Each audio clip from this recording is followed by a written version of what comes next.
Alright guys, so right now we are here at Sumlang Lake.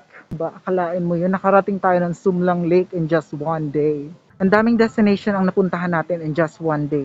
This is part of the International Tour Guide Day.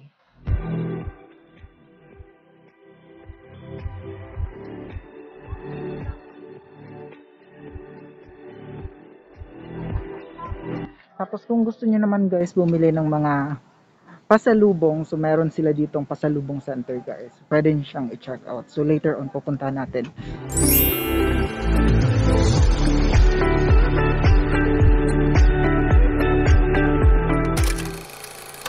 Tamang lakad lang.